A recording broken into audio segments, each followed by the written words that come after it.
Abre a tua Bíblia em 2ª Epístola de Paulo aos Coríntios, capítulo 1, versículo 20. É um versículo só. 2ª Epístola de Paulo aos Coríntios, capítulo 1, versículo 20. Gente, eu estou muito alegre hoje porque eu estou livre. Aquele tapete que estava ali ontem me assustava. O meu sapato enganchava no tapete e eu ficava... Ontem à noite eu falei, tira o tapete, por favor, que eu não sei pregar parada. Mas está escrito assim: porque tantas quantas são as promessas de Deus, tantas tem nele o sim, porquanto por ele também o amém, para a glória dele, por nosso intermédio. Porque tantas quantas são as promessas de Deus, todas. Tem nele a concordância, tem nele o sim e o amém, para a glória dele, por nosso intermédio. O que isso significa? Numa linguagem coloquial, numa linguagem nossa de conversa, seria assim: tudo que Deus promete, ou tudo que ele prometeu, ele mesmo concorda que se cumpra. Porque se cumprindo, ele vai ser glorificado pelo bem que vai nos acontecer. Você já viu que chega aqui o vovô e a vovó e fala, nasceu Antonella. E o povo diz, glória a Deus. É uma promessa de Deus. O justo toma nos braços dos filhos e os filhos dos filhos. Então, quando uma promessa de Deus se cumpre, ele é glorificado na verdade. Alguém tem um problema sério de saúde, recebe o benefício da cura, chega aqui e diz, eu fui curado. E nós dizemos como igreja, glória a Deus. O estéril não era para ter filhos. O rapaz não tinha espermiogênese, era baixíssima. O pastor contou hoje, o genro dele não podia ser pai. De repente tinha poucos espermatozoides. Eu falei, Deus só precisa de um. E aí ele gera um filho, e daqui a pouco gera outro. E a igreja diz, glória a Deus. Então, tudo que Deus promete, e as promessas são inúmeras, tudo que ele promete, ele concorda para que se cumpra. Eu diria que há um princípio de concordância no céu. Além da concordância que ele estabelece para a igreja, quando dois concordam na terra, a concordância no céu, há um princípio de concordância no céu.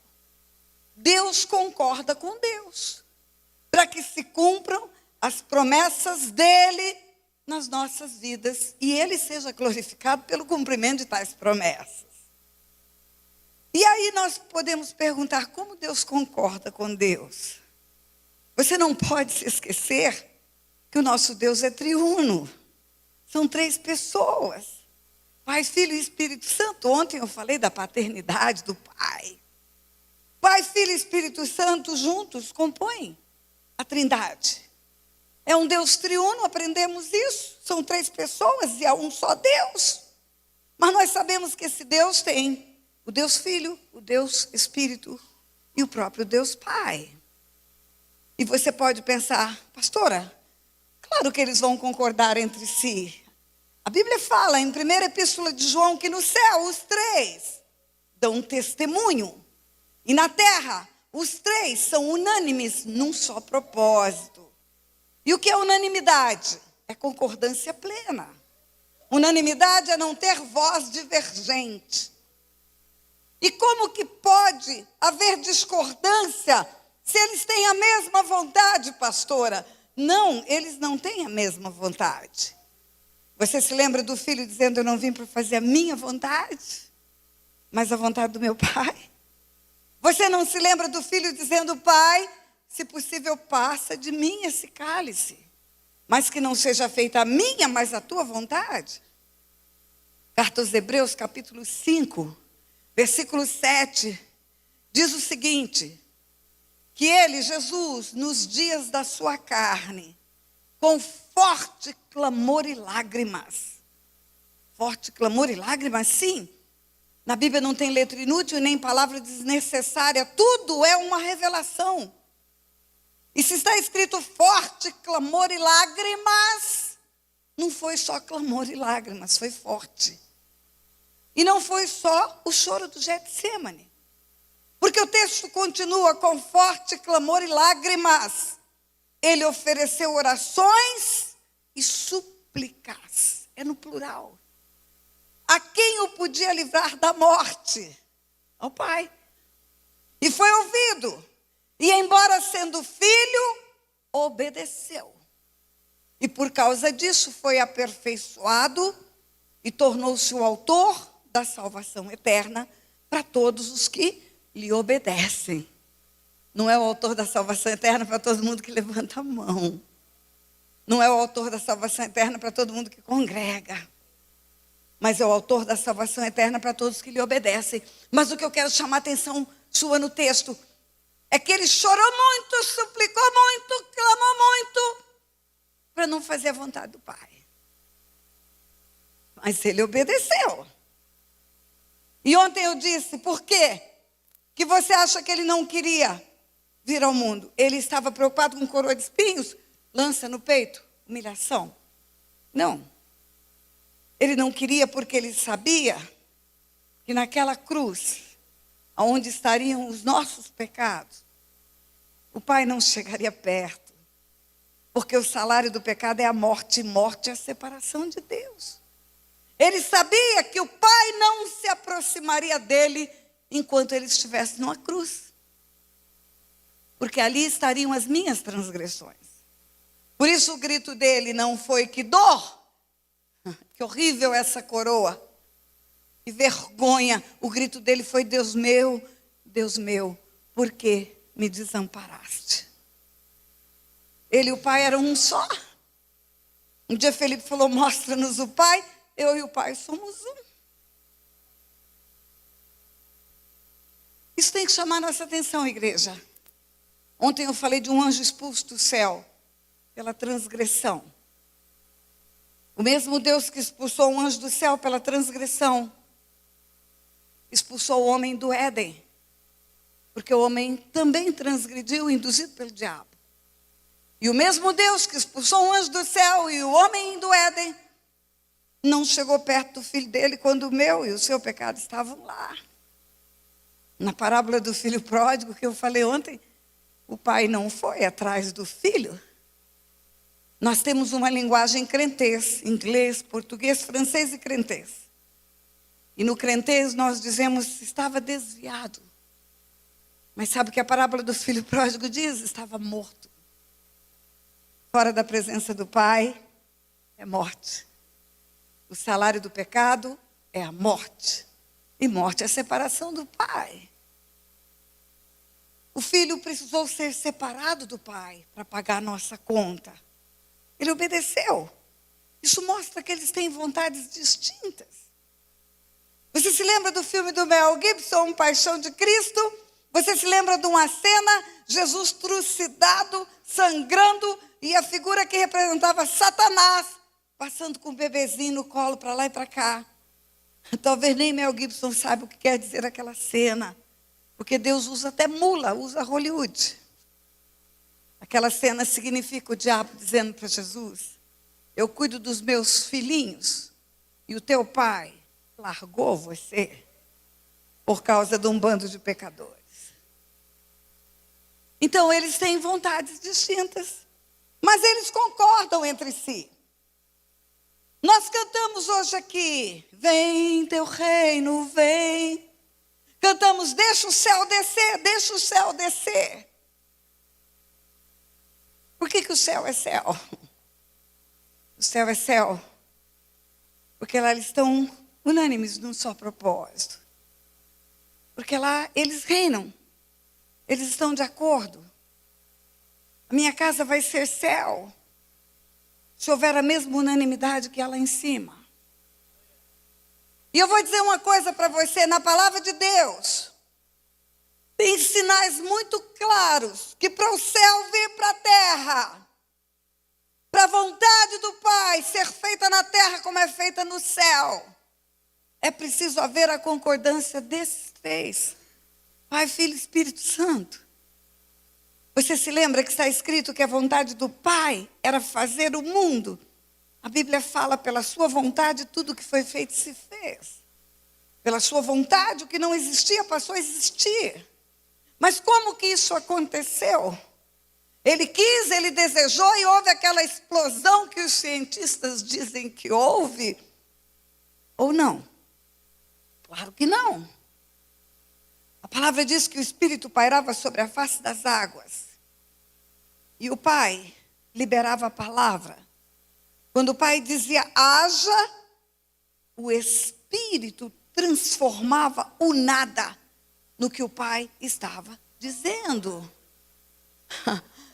A vontade do Pai para realizar-se na terra, para se cumprir na terra, o céu para vir para a terra, precisou da ação do Espírito e do Filho, porque o Filho é a palavra. O Filho é o Verbo que se fez carne, veio e habitou entre nós. O Filho é a palavra rema de Deus. Por isso que está escrito que por meio dele, por meio do Filho, tudo que foi feito se fez. Quando a vontade do Pai junta-se com a palavra que é o Filho e junta-se com a ação do Espírito, o que está no coração do Pai no céu começa a existir na terra. Você lembra quando fez o homem? Foi diferente, não foi pelo poder da palavra. Houve uma ação dos três.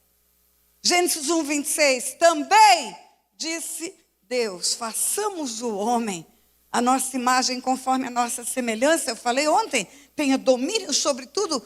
Façamos, é plural.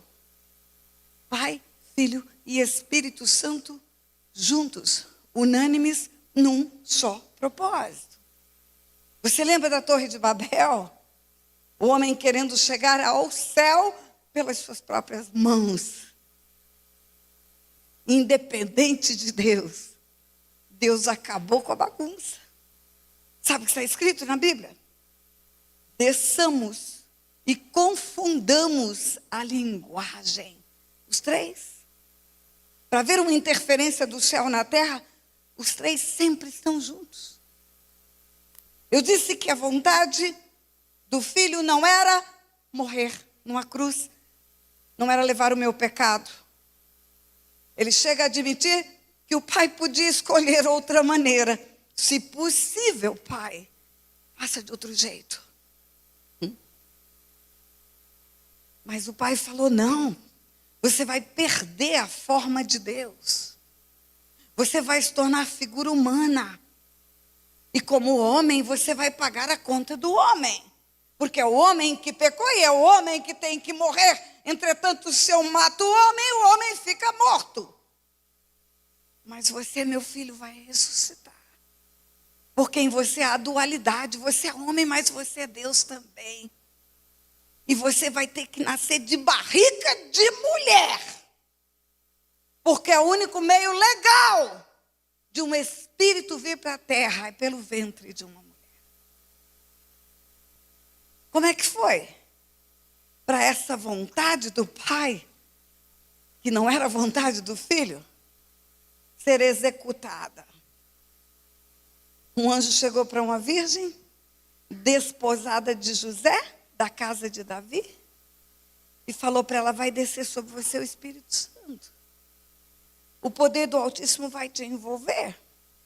E Maria responde, cumpra-se em mim a palavra. A vontade do Pai precisou da ação do Espírito. E precisou da aceitação da palavra por Maria. E a palavra é o Filho. A palavra é o Verbo. Que veio e habitou entre nós. Quando juntou a vontade do Pai, a ação do Espírito e a recepção da palavra, o céu desceu e veio para a barriga dela. Deixa o céu descer. É assim que o céu desce, igreja. É a junção do Pai, do Filho e do Espírito Santo. Como foi a minha e a sua salvação? A palavra de Deus fala que Deus amou o mundo de tal maneira que deu o Filho para salvar o mundo. Não é a igreja que ele ama não, pastora? Também. A igreja são os filhos, é a família, é o corpo. Mas Deus ama o mundo, igreja. É o mundo que Deus ama. Deus amou o mundo de tal maneira que deu o Filho para salvar o mundo. A vontade do Pai é que nenhum pereça, nenhum pereça. O inferno não foi feito para homens. Foi feito para Satanás e os seus seguidores, os anjos caídos. Foi feito para anjos rebeldes. O inferno não foi feito para o homem. A vontade do Pai é que nenhum se perca. Está escrito na Bíblia. Agora eu pergunto para vocês. Dos 7,5 bilhões ou mais do que isto já, que hoje estão vivos e ativos sobre a face da terra, todos estão salvos? Todos? Mas a vontade do Pai é que todos estejam salvos. Se essa é a vontade do Pai, por quê? Por que essa vontade que está no céu não veio para a terra? Por quê? Porque para que aconteça na terra o que é planejado no céu, é preciso a ação do Espírito e do Filho. Só está salvo quem recebe o Filho e quem recebe o Espírito. A ação do Espírito e a recepção da vida do Filho em nós é que nos dá a salvação. O sim e o amém de Deus para minha salvação só acontece quando em mim há uma aceitação voluntária. Ele veio para os seus não o receberam. Tantos quantos o receberam, deu-lhes o poder de serem feitos filhos de Deus, a saber os que creem no seu nome. Nessa hora vem a salvação, porque eu recebo o Filho e o Espírito começa a habitar em mim. A autoridade saiu da terra. Ela era conferida ao homem. Foi conferida ao homem no Éden. Quando Deus formou o homem à sua imagem, à sua semelhança, e o colocou no jardim e mandou que ele guardasse o jardim, é porque havia risco. Uma figura chamada Lúcifer já tinha se transformado em Satanás. E já tinha caído do céu. E já estava rodeando a terra. Você só guarda o seu carro porque tem perigo. Você só guarda o seu objeto de ouro porque tem perigo. Você guarda porque você quer esconder do ladrão. Deus mandou o homem guardar o jardim. Crescer e multiplicar e encher a terra e dominar-a. Foi um comando de Deus para ambos. Mas para o homem, Deus falou para ele: guarda o jardim. Maridos, vocês têm autoridade de valentes sobre as suas casas e sobre as suas famílias. A oração de vocês afasta as trevas da sua casa. Vocês são teto espiritual, são cobertura da sua casa, e a sua casa é o seu jardim. A mulher é muito criticada porque o pecado entrou na terra e Satanás usa a mulher, influenciando-a para que ela influenciasse o homem. Mulher, olha o seu poder de influência. Adão só tinha 2 vozes no Éden, de Deus e da mulher. Só essas 2. E a mulher o influenciou para o mal. Mas não é ela apenas que tem que ser responsabilizada. Aonde estava Adão? Fazendo o quê? Quando o diabo entrou no jardim que ele tinha que guardar. Aonde estava Adão? Fazendo o quê? Quando a mulher dele conversava com o diabo no jardim que ele tinha que guardar. Aonde estava Adão? Fazendo o quê? Quando a mulher chegou e falou: a serpente me influenciou e eu desobedeci. E ele não falou: aonde está essa serpente? Eu vou botar ela para correr. Negligenciou, ambos negligenciaram a autoridade espiritual. Eles tinham autoridade para botar o inimigo para correr. Eles foram complacentes com o inimigo. Nessa hora Deus tirou a autoridade da terra. Retirou.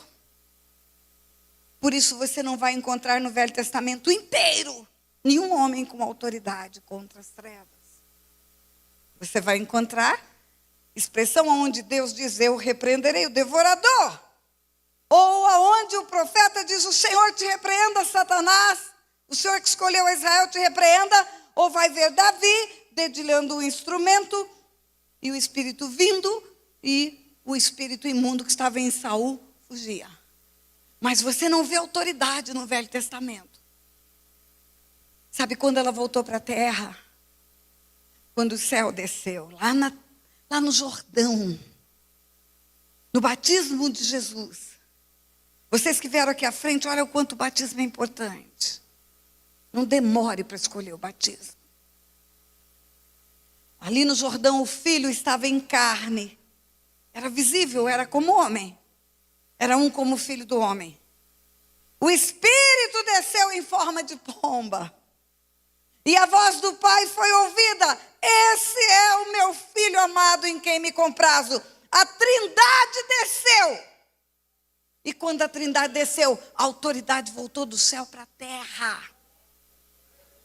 Só naquela hora é que a autoridade chegou, e só a partir daquele dia, Jesus, que já estava na terra há muitos anos, pôde encontrar-se com o diabo, porque agora ele tinha autoridade.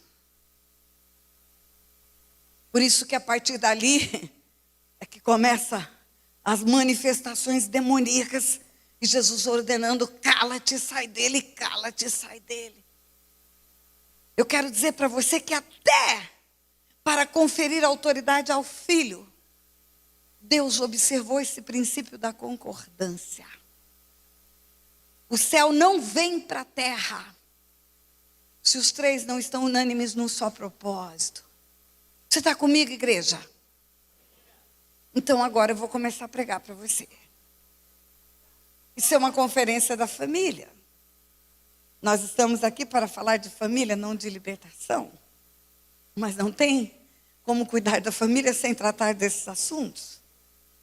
O que eu quero dizer para você é que se Deus olhar para mim e encontrar na minha vida 5% de submissão à palavra dele e 5% de influência do Espírito Santo em mim, ele só vai poder dizer sim e amém para 5% das promessas dele na minha vida. E o céu vai descer só nesses 5%.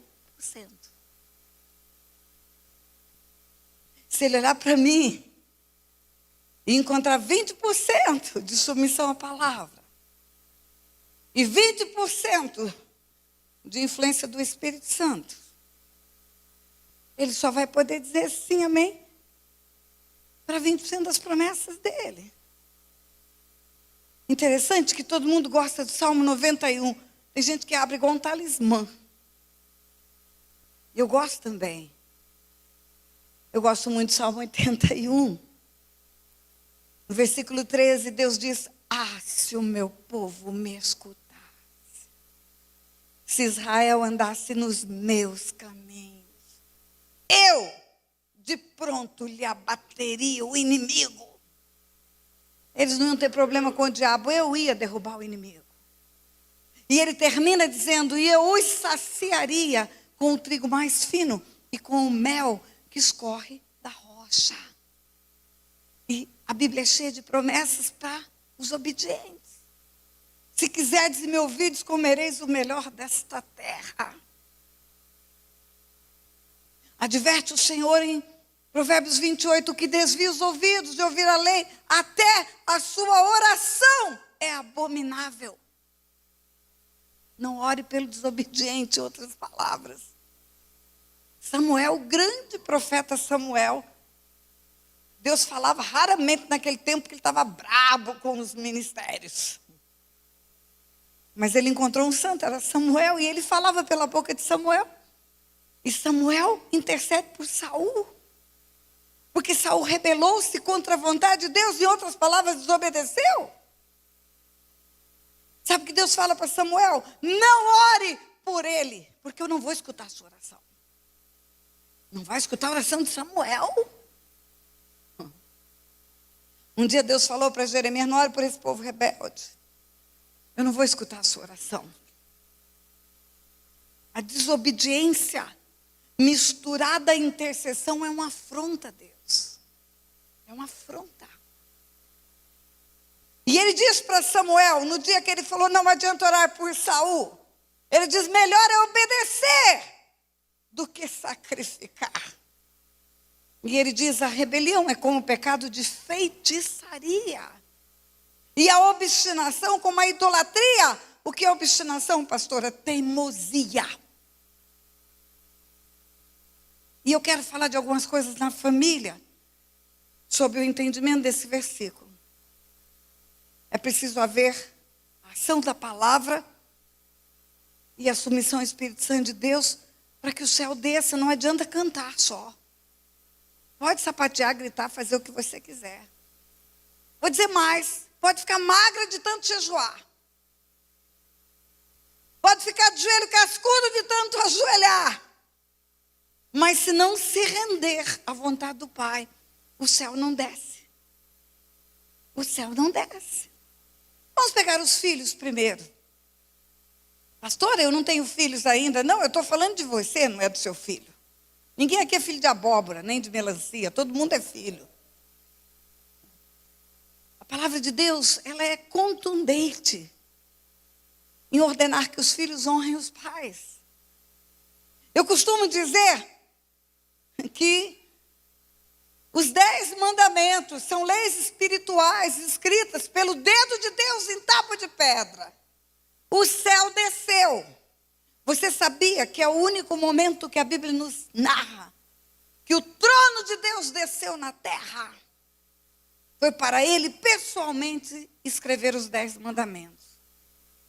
Se fosse comparar com as leis de uma nação, considerando as leis que tem na Bíblia, eu diria que os 10 mandamentos seriam a Constituição Federal de Deus, a lei maior. Ali ele escreveu, não matarás. Ali ele escreveu, não adulterarás. Ali ele escreveu, não terás outros deuses diante de mim. E ali ele escreveu, honra teu pai e tua mãe, para que se prolongue os dias na terra, que o teu Deus te dá e te vá bem. Então ele deu a honra aos pais, o status de 10 mandamentos. Tão sério é esse assunto. Vou te contar uma história. Nós temos um trabalho de libertação, chama SILC, Seminário Intensivo de Libertação e Cura. Realizamos periodicamente no coração do Brasil, no estado de Tocantins. Temos um lugar próprio. Trabalhamos com libertação há mais de 30 anos. Essa tem sido, digamos assim, a corrente mais pesada do nosso ministério. E há muitos anos atrás, nos Estados Unidos, na cidade de Atlanta, ensinando libertação, quando terminou o culto, eu tinha falado para a igreja que nós temos o engano de que quando estamos passando por ataques demoníacos, porque Jesus fala, o ladrão não vem senão somente para matar, roubar e destruir. Mas eu vim para que tenham vida e a tenham em abundância. Quando passamos por ataques de morte, roubo e destruição, nós temos o engano muitas vezes de falar, é Deus nos provando. É Deus nos provando. Na verdade, Deus está permitindo que o mal nos suceda para que descubramos a raiz do pecado e fechemos as portas, brechas, janelas, legalidades que demos. É como uma sujeira de cachorro na varanda, que as moscas vêm. E não adianta eu bater na mosca, ela volta. Deus está me dizendo, é preciso desinfetar o lugar. Porque o ataque da mosca é porque tem uma razão, tem uma causa. A Bíblia fala, maldição sem causa não se cumpre. Maldição sem causa não se cumpre. Então, quando eu encontro uma ação do mal, eu tenho que estar preocupada não com a ação do mal, mas com a causa. Que porta eu abri para o demônio entrar? E eu tinha ensinado isso para a igreja. E eu falei, você talvez tenha ouvido de pessoas que são inexperientes nesse assunto de batalha espiritual. Talvez você tenha ouvido que é prova de Deus, é provisão de Deus, é permissão de Deus. Mortes prematuras, pais enterrando filhos, em vez de filhos enterrando pais. Plantar e não colher. Mas isso são sintomas de uma ação demoníaca. Você precisa fazer um mapeamento da sua vida e ver que porta você abriu. Porque quando você fechar, o inimigo não pode entrar mais. E quando eu terminei de ministrar, veio um rapaz e pede oração. Ele falou, pastora, hoje eu entendi que é o diabo que está me atacando. Eu quero uma oração forte. Oração forte. Tem um Deus forte. Parece que tudo que eu falei, ele não entendeu. Eu falei, o que está acontecendo com você? Pastora, minha vida é uma calamidade. Tudo dá errado. Eu vim para os Estados Unidos com uma leva de rapazes, há alguns anos atrás. Todos eles estão bem. Todos eles estão com família constituída, têm bens aqui na América, alguns têm bens na América e no Brasil. Alguns deles estão legais, com documentos legais aqui nessa terra. E a minha vida, pastora, por cima, assim, só para a senhora ter uma noção. Eu não tenho nada, eu moro de favor num basement. Basement é um porão. Eu não tenho carro. O rapaz vai para o trabalho, me dá carona e eu tenho que pagar o transporte para ele, o dono da casa.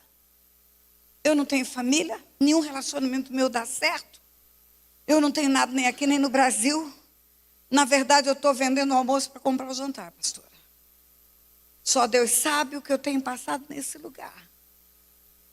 E eu falei para ele, realmente são muito claros os sintomas do mal na sua vida. Eu não consegui detectar uma palavra de você dizer que é abençoado. Então vamos lá. Conte-me a sua história.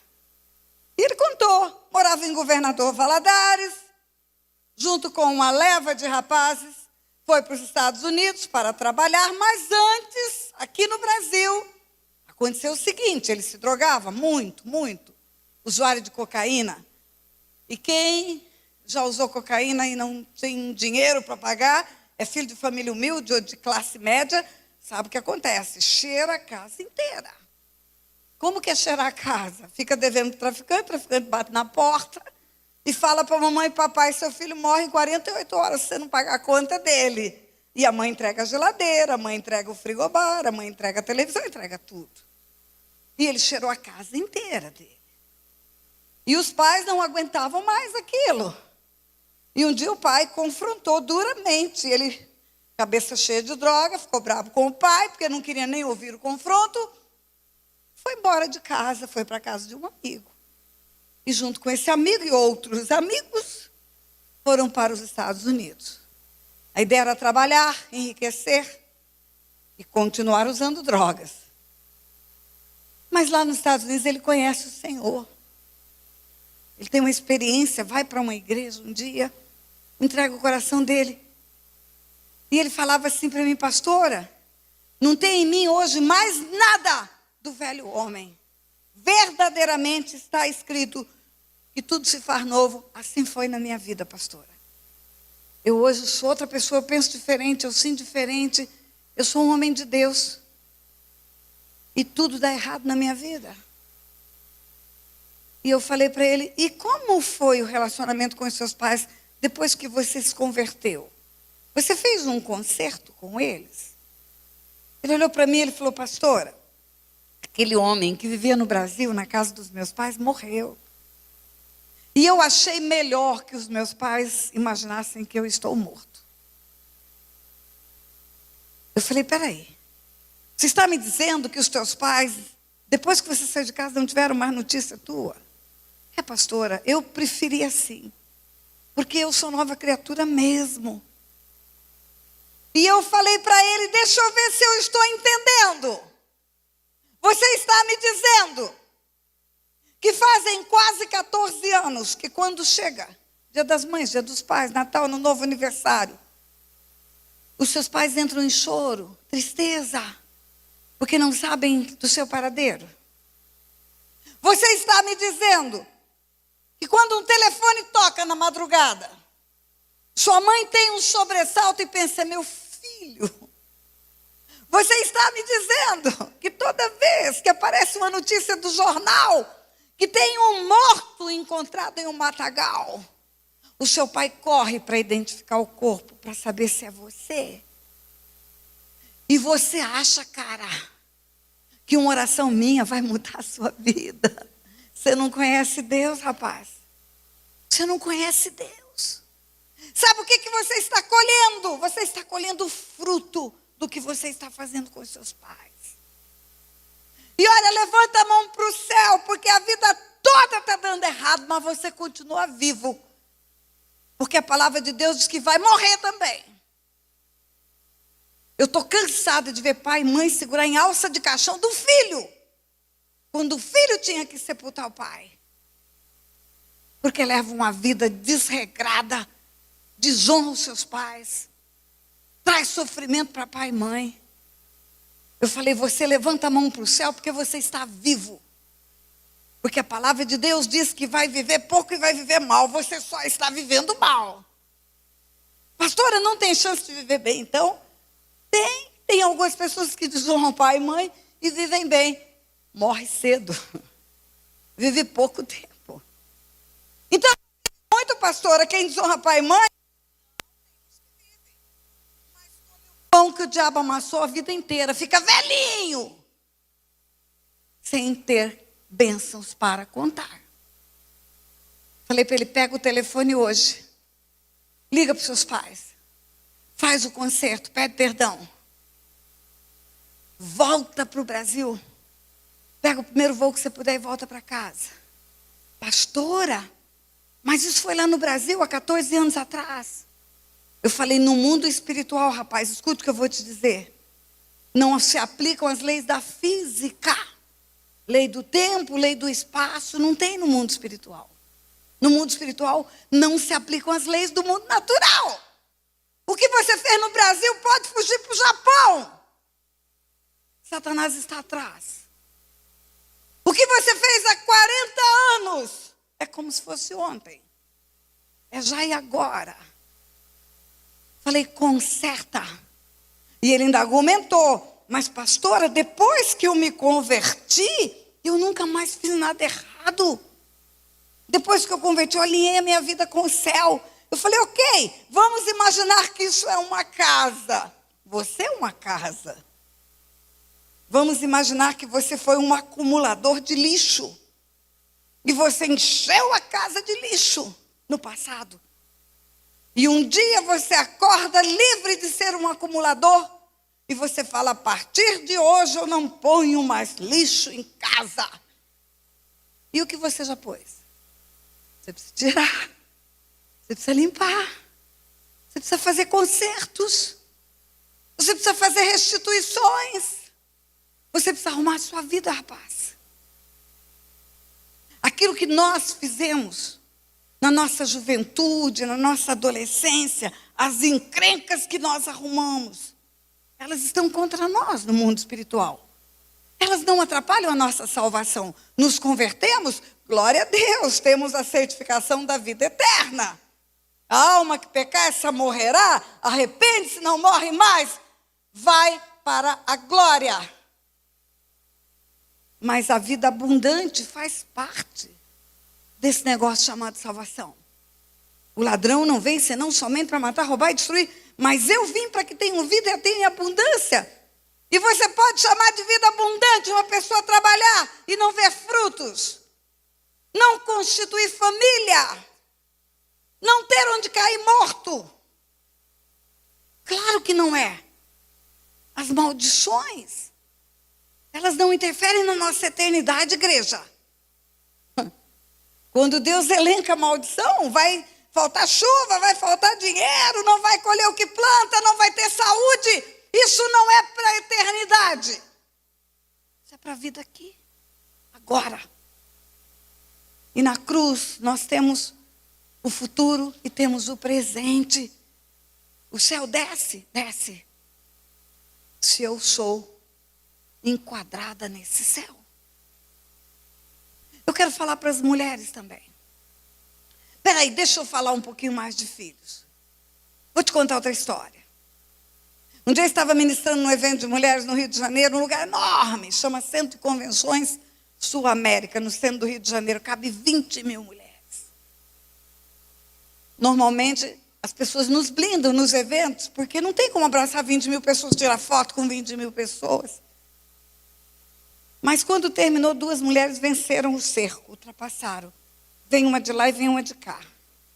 E a de lá chega perto de mim e começa a falar. Ela não foi boba, aproveitou que vazou o cerco, já chegou falando. Pastor, ora por mim, pastor, ora por mim. A minha vida, pastora, é um sofrimento. Eu sou uma mulher de Deus. Pastor, eu sou cristã. Eu vivo a palavra de Deus, eu sou santa. E o meu marido, pastor, é adúltero, é beberrão. Meu marido é uma encrenca. E eu quero a conversão dele, pastora. Eu preciso criar meus filhos em concordância com a palavra. Meu marido não deixa. Quando ela terminou de falar, a mulher de cá falou: pastor, é a mesma coisa comigo. Meu marido também é ímpio, eu também sou crente, eu também sofro, eu também tenho filho. E na minha cabeça é a mesma história. Vamos fazer um pacote. Orar pelas 2. E eu já tinha colocado no coração para orar pelas 2. E o Espírito de Deus fala no meu coração: não é a mesma coisa. Como não é a mesma coisa? São 2 lares em julgo desigual, casamentos de sofrimento. Mas eu sou sensível à voz do Espírito, eu já sei. E eu fui conversar com as mulheres antes de orar. E a mulher de cá tinha a seguinte história. Ela era do mundo junto com seu marido. Os 2 eram da bagunça, da balada, da droga, da bagaceira. E ela se converteu. Essa mulher tem uma promessa. Tem uma promessa de Deus para ela. Qual é a promessa? Crê no Senhor Jesus e será salvo tu e a tua casa. Essa mulher, eu posso interceder por ela. Porque ela tem favor de Deus. Ela tem o sim e o amém de Deus. Deus vai dizer sim, eu concordo, que haja salvação na casa dela. E a mulher de cá? Não. A mulher de cá era outra história. A mulher de cá cresceu no Evangelho, nasceu no Evangelho, conhecia o Evangelho. Sabia que estava escrito, não case com filho de Deus estranho. Sabia que estava escrito que harmonia há entre o templo do Espírito Santo e os ídolos. Os pais dessa mulher disseram: minha filha, não se case, ganhe esse moço para Jesus primeiro. Traz ele para o Senhor, depois você pensa em casamento. E ela repitou o nariz e ela disse: eu escolho o que é melhor para mim. Vocês escolheram e agora eu tenho o direito de escolher.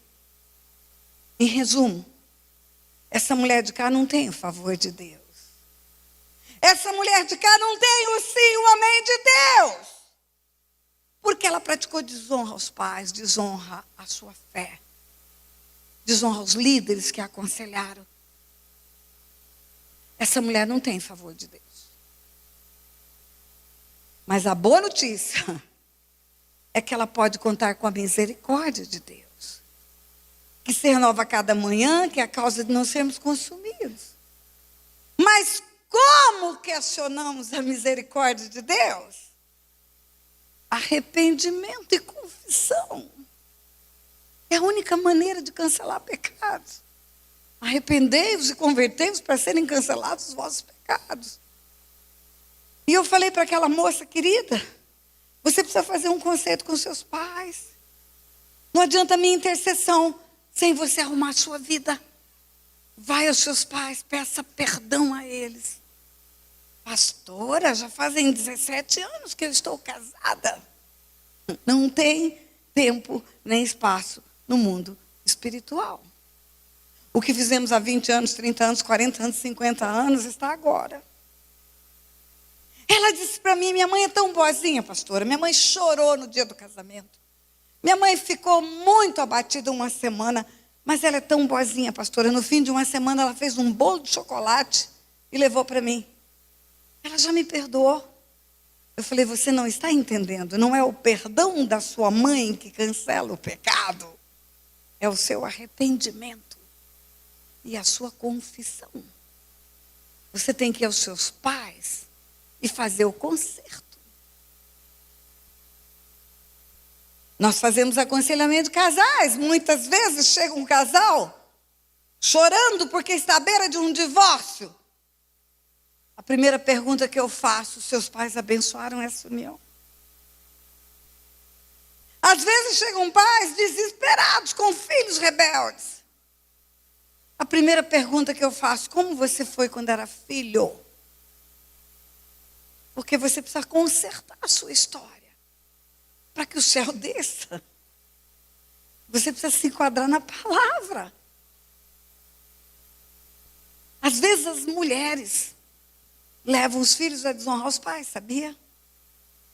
A Bíblia tem uma história de Rebeca, grávida de gêmeos, Esaú e Jacó. Tem uma confusão na minha barriga, Deus, tem 2 nações aí dentro. E Deus dá uma notícia para Rebeca.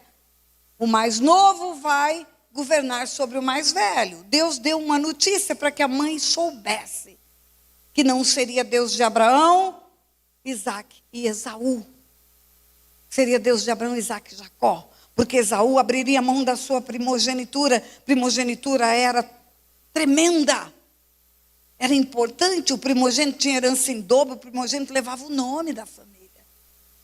Mas Esaú não daria valor para isso. Deus viu, ele viu o amanhã, eu falei ontem. E ele preparou o coração da mamãe. E aconteceu o que Deus falou. E ponto final. Mas não foi ponto final. Rebeca resolve levar o filho Jacó a enganar papai Isaque. Papai Isaque está velho, está percebendo que vai morrer, pede para Esaú fazer um guisado, vai caçar, faz um guisado com a sua caça e traz para mim que eu vou te abençoar. E ela escuta.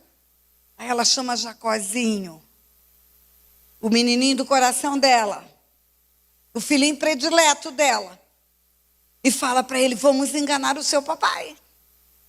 Você finge que você é seu irmão. Seu irmão é cabeludo, você é liso, põe pelo na mão, põe a roupa do seu irmão com o cheiro do seu irmão, eu vou preparar rapidinho o guisado. E você leva, e quando seu pai perguntar, quem é?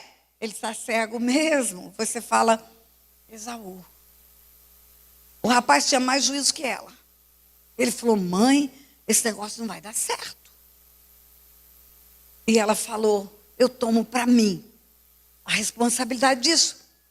Em outras palavras, vai que é tua, Tafarel. E ele foi, enganou o seu pai Isaque. Jacó enganou Isaque, porque Rebeca ensinou aquele menino a fazer isso. Às vezes nós ouvimos pregações que dizem que toda sabedoria vem do alto. Vem não, queridas. Tem uma sabedoria que é humana, carnal e demoníaca. Está escrito no livro de Tiago. A mulher sábia edifica a sua casa e a tola derruba. Agora a tola não é burra. Não acredite nisso. A tola é sábia com a sabedoria humana, carnal e demoníaca.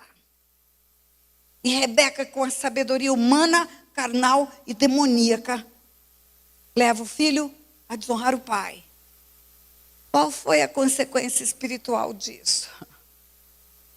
Rebeca perdeu os 2 filhos. Os 2 filhos. O filho chamado Esaú ficou ferido, ofendido, magoado, queria matar o irmão. Rebeca conseguiu produzir aquilo que a Bíblia diz que Deus mais abomina: contenda entre irmãos. Esaú começou a fazer tudo errado para afrontar a mãe. E queria matar Jacó, e Jacózinho teve que fugir para não morrer. Rebeca chega para Jacó e fala, filhinho da mamãe, vai para a casa do tio Labão lá em Padã Aram, e fica uns dias lá. Uns dias. Sabe quantos dias? 20 anos. Sem internet, sem telefone celular, sem WhatsApp. 20 anos sem escutar a voz do filho. 20 anos. A Bíblia fala que quando Jacó volta, e ele comeu o pão que o diabo amassou 20 anos, ele colheu o fruto da desonra ao pai. A Bíblia fala que quando ele volta,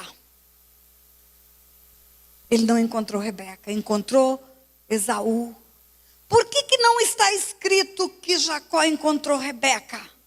Porque não encontrou, ela morreu. Ela perdeu os 2 filhos. Sabe o que mais Rebeca perdeu? O pastor acabou de receber uma neta, está tão feliz, ele vai falar nisso o resto do ano. A minha irmã também, olha a cara dela, que alegria. Nós temos 6 netos, nós temos 2 filhos e 6 netos. Rebeca, pastor, perdeu os netos.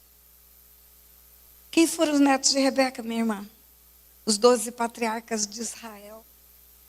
Rebeca nunca tomou nos braços. Não viu nascer como você viu nascer Antonella.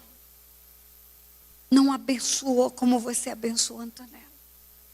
Não apresentou no templo como vocês vão apresentar Antonella. Rebeca perdeu. Por que Rebeca perdeu? Porque levou um filho a desonrar um pai. Você pode entender o que isso significa? Poxa, pastor, eu nunca tinha pensado nisso. Pois eu quero dizer para vocês, mulheres, que muitas vezes nos comportamos como Rebecas. Desautorizando os maridos. Permitindo que os filhos façam aquilo que os pais disseram que não era para fazer. Tomamos o papel de boazinhas. E desonramos os nossos maridos. E levamos os nossos filhos a desonrar os pais. Quer ver uma historinha básica? Pastor, a hora que eu tiver que parar, o senhor levanta a mão, eu paro. Você quer ver uma historinha básica? Você está no culto de domingo. Ontem terminou o culto e tem um grupo de jovens, um grupo de meninos adolescentes e resolvem fazer uma sessão pipoca. Vão ver um filmezinho na casa de um dos meninos. E chega o garoto e fala: mãe, nós vamos assistir um filme, tem um novo filme gospel aí sendo lançado. E nós vamos comprar uma pipoca e nós vamos fazer uma sessão pipoca. E eu queria que você me deixasse ir. Aí a mamãe vai falar com o papai. O menino pode ir? O papai fala: não pode. Sessão pipoca tem que ser de sexta para sábado, de sábado para domingo, domingo para segunda, não. O menino estuda, tem que acordar cedo. Se ficar na sessão pipoca, não vai acordar para ir para a aula. Aí a mãe vai e fala para o menino: o pai não deixou. Aí o menino tem uma crise: meu pai é um chato, meu pai é um quadrado, todo mundo da turma de adolescente vai, só eu que não vou. Que coisa, que julgo terrível que eu vivo. Aí a mãe fica com dó, fala: calma, eu vou conversar com seu pai. Não tem nenhum problema advogar causa de filho, não, nenhum problema. Aí a mulher vai conversar com o pai: meu bem, é só ele que não vai, deixa o menino ir. O pai ainda argumenta: tudo bem, mas sabe por que eu não ia deixar? Porque ele é dorminhoco, ele precisa de muitas horas de sono, senão ele vai aproveitar a aula. Mas eu vou deixar porque você está insistindo. Agora tem um detalhe: meia-noite ele tem que estar na cama. Porque se ele não acordar às 7, não adianta ele ir para a aula. E se ele não dormir meia-noite, ele não vai dar conta de acordar. E aí a mãe chega e fala para o filho: viu, seu pai deixou. E o menino: que bom, mãe, você é a maior. Aí a mãe fala: mas tem uma condição. Você precisa estar na cama meia-noite. Aí o menino tem outro chilique: mãe, você sabe que horas são? Você sabe quanto tempo vai demorar para começar o filme? Você já ouviu falar em longa-metragem? Quando estiver no melhor do filme, eu vou ter que me levantar, porque o meu pai, quadrado, quer que eu vá para a cama. E eu vou ter que sair antes do fim do filme. Pois eu não vou, então eu não vou, não adianta ir. Aí a mãe pensa: espera, meu filho, vamos dar um jeito. Você vai, Você assiste o filme todo, faz tudo direitinho, mas quando você chega em casa, eu vou botar a chave no vaso de planta da varanda. Você não vai tocar a campainha, não vai bater em janela, não vai fazer barulho. Tira o sapato. Entra de meia para o seu pai não escutar um passo seu. Entra embaixo do lençol de roupa e tudo para não acender luz. E amanhã, quando seu pai, no café da manhã, perguntar que hora o menino chegou, vocês dois falam juntos. Eu e você. Vamos falar 15 para meia-noite. Combinado? Combinado. Mãe, você é demais, você é ótima. E vai embora e chega quase 1h da manhã. E no dia seguinte o pai pergunta que hora que o menino chegou. E a mamãe na maior cara de pau. E o menino na maior cara de pau. Ela com cara de Rebeca e ele com cara de Jacó. Fala 15 para meia-noite. Rebeca, ela está plantando uma semente de desonra na vida do menino. Está levando o menino a desonrar o pai. Ela não sabe o peso da lei sobre esse menino. Só o dia que ele se arrepender que ele vai entender. E a menina? Vai ter uma festa de 15 anos. E todo mundo quer ir vestido de piriguete. Não sei se chama roupa de piriguete aqui em São Paulo. Mas no Rio a roupa de piriguete é tão curta, tão apertada, tão justa, que quando você olha fora do corpo, você pensa que é capa de garrafa térmica.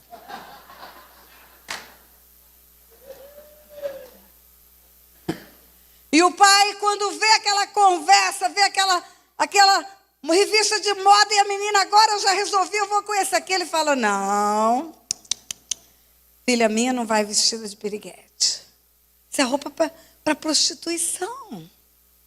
Eu sou homem, eu sei como é que o homem olha para isso. Minha filha, você não pode vestir desse jeito. E a menina tem um chilique. Meu pai é um quadrado, ele quer que eu bote roupa no pé.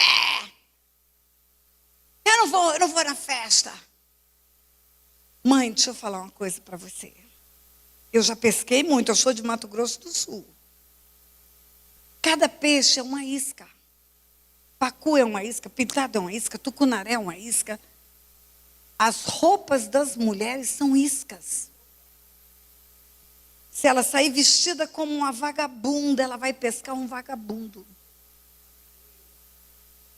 E se ela sair vestida como uma princesa, é um príncipe que vai olhar para ela. E o pai fala não. E aí a mamãe insiste, a menina insiste, e a mamãe sai com a menina e compra escondido do pai, no cartão de crédito do pai, o vestido de piriguete. No dia da festa, a menina sai arrumada com um vestido bem comportado, maquiada, penteada, com os adereços todos. E aí, meu pai, gostou da minha roupa? O pai fala, você está linda, minha filha, está vendo? Não precisa sair se mostrando para ficar bonita. Mas o vestido de piriguete está dentro da bolsa. E lá na casa da amiga ela troca. O pai não tem Facebook, não tem Instagram, não tem nada. Não vai ver como a filha dele estava e onde estava. Queridas, você vai plantar uma semente se fizer isto. Vai perder os filhos e os netos. Porque a palavra de Deus é que diz isso. Você quer uma geração bendita? Você quer que o céu desça na sua casa? Você quer que venha o reino para a sua casa? Você precisa implantar o reino na obediência. E por último eu vou falar para os maridos. Não importa que seja tarde, vocês vão escutar. A Bíblia fala na primeira epístola de Pedro, capítulo 3. Maridos, vivei a vida comum do lar. Comum é comum. Comum. Você e ela são um. Vivei a vida comum do lar. Com discernimento está escrito. Discernimento é espiritual, não é conhecimento. Eu estudei direito no meu cérebro, isso é conhecimento. Eu entendo Deus no meu espírito, isso é discernimento. Maridos, vivei a vida comum do lar, como um. Você e ela são um. Discirna isso espiritualmente. E a Bíblia diz, tratando a vossa mulher com dignidade, como a parte mais frágil. Não está escrito como a pessoa mais frágil. Está escrito como a parte. Você e ela são um, você é uma parte, ela é outra parte. E trate ela com dignidade, porque ela é a parte mais frágil. Emocionalmente, fisicamente. E o versículo termina assim: para que não se interrompam as vossas orações, porque sois juntamente herdeiros da mesma graça de vida. É como se Deus estivesse dizendo, olha, eu tenho uma herança para dar. Ou eu dou para os dois, ou eu não dou para nenhum. Se vocês não entenderem isso, se você, marido, bater a mão no peito e falar, eu sou cabeça, e você não fala nada,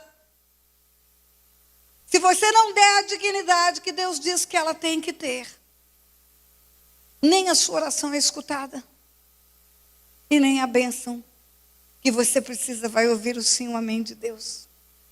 Vou te dar um exemplo bíblico. Um dia Deus chegou para um homem chamado Abrão, e era Abraão ainda. Eu vou te abençoar.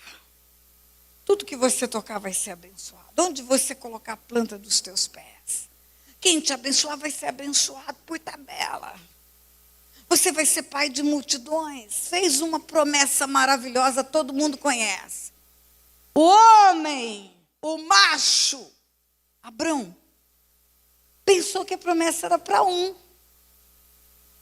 Mas não era, era para os dois. Deus não fala com o marido sem incluir a mulher. E Deus não fala com a mulher sem incluir o marido. Ele e ela não entenderam que era para os dois. Entenderam que era para um. E você conhece a história. Abraão avançado em anos, Sara avançada em anos. Sara não menstruava mais. Empurrou Agar para os braços de Abraão. Abraão deita com a escrava egípcia, nasce Ismael. Ismael tinha de 12 para 13 anos, quando os anjos foram visitar Abraão. Conversa vai, conversa vem, os anjos olham para Abraão e falam, cadê Sarai, sua mulher? Essa pergunta, pastor, cadê Sarai, sua mulher? Nela está implícito o seguinte, Abraão, quando eu fiz a promessa para você, ela estava na promessa. Você pensa que era só para você? Você está enganado. É dela. É na aliança do casamento que virá a bênção. Você é parte, ela é parte. Vocês dois juntos formam um. E a promessa foi para os dois. Cadê Sarai, tua mulher? Nasce Isaque de Sarai. Isaque era um rapazinho quando Deus pede o sacrifício no Monte Moriá. E lá no Monte Moriá, Abraão escutou de Deus 3 vezes. O teu único filho. Basta, não me negaste o teu filho, o teu único, o teu único, o teu único. O teu único como único. Você tinha um moço de 27 anos chamado Ismael. O único que nasceu de Sarai. Maridos, entendam uma coisa. Para que o reino venha, para que o céu venha, a sua esposa tem que estar incluída. Ela tem que fazer parte. Ela tem que ser ouvida. Ela tem que ser respeitada. A sua liderança não pode ser abusiva. Ela tem que ser inclusiva. Deus não abençoaria Abraão numa descendência bendita sem Sarai. Sarai estava incluída. Em resumo, igreja, nós cantamos, vem, seu reino vem. Por que o céu é céu? Porque lá reina o Pai, o Filho e o Espírito Santo. A vontade do Pai é soberana. O agir do Filho é que produz luz e vida. E a ação do Espírito é que informa a vontade do Pai e glorifica o Filho. Se na minha casa não houver uma manifestação de obediência dos filhos, honra aos pais, de submissão das mulheres aos seus maridos, e dos maridos honrando suas mulheres, tratando-as com dignidade. Você pode ficar rouco de gritar: vem teu reino, vem. Ele não vem pelo muito falar. Jesus falou: se você me ama, você guarda a minha palavra. E se você guarda a minha palavra, nós viremos e em você faremos morada. Curva a tua cabeça.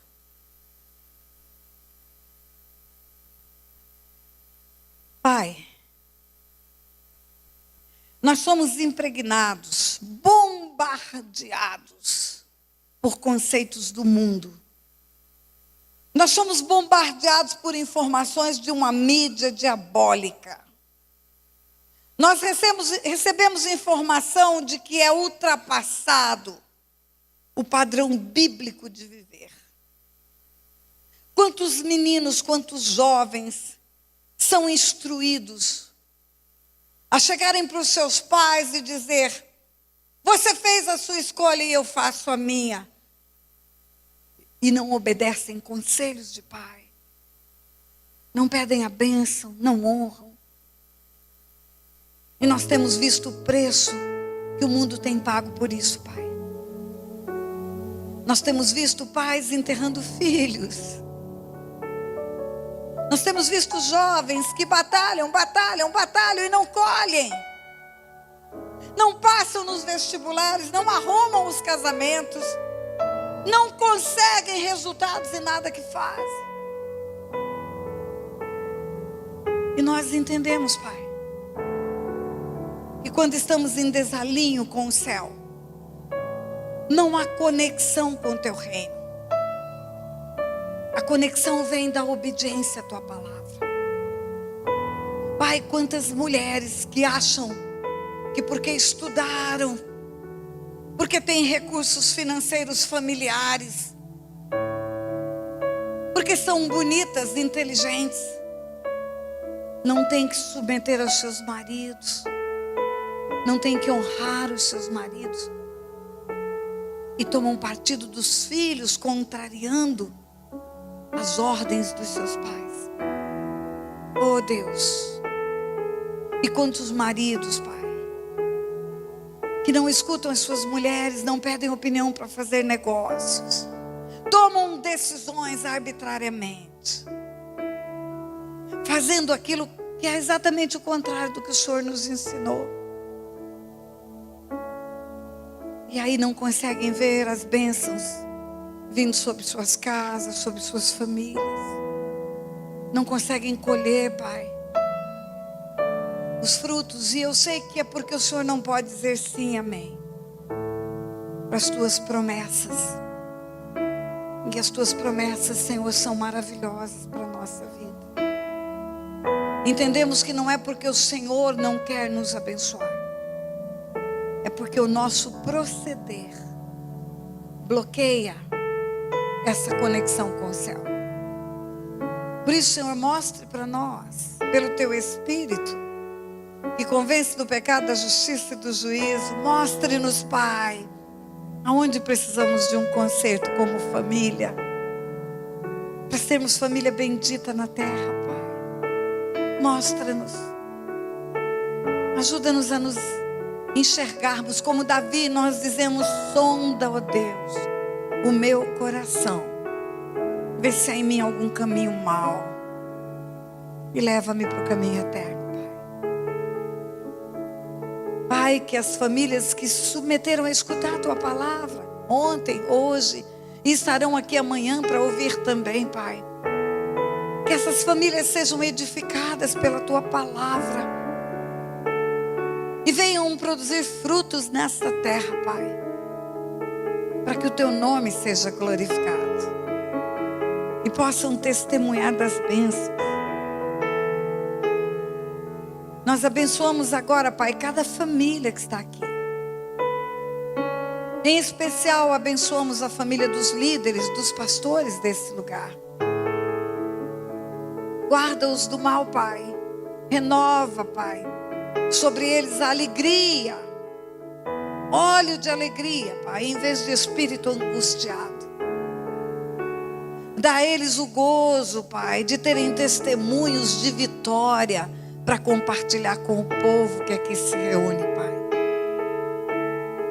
Nós abençoamos e declaramos a seguinte bênção para as famílias que se reúnem nesta igreja: que em todo tempo, por onde andarem, em tudo que fizerem, eles possam estar conectados com o céu, Pai. De onde virá o reino para a terra, Pai. De onde virá o reino. Diga: venha o teu reino. Diga: venha o teu reino. Diga: Pai, seja feita a tua vontade, na minha vida, como no céu. Na minha casa, como no céu. Na minha família, como no céu. Na minha vida espiritual, como no céu. Em nome de Jesus. Você pode aplaudir o Senhor?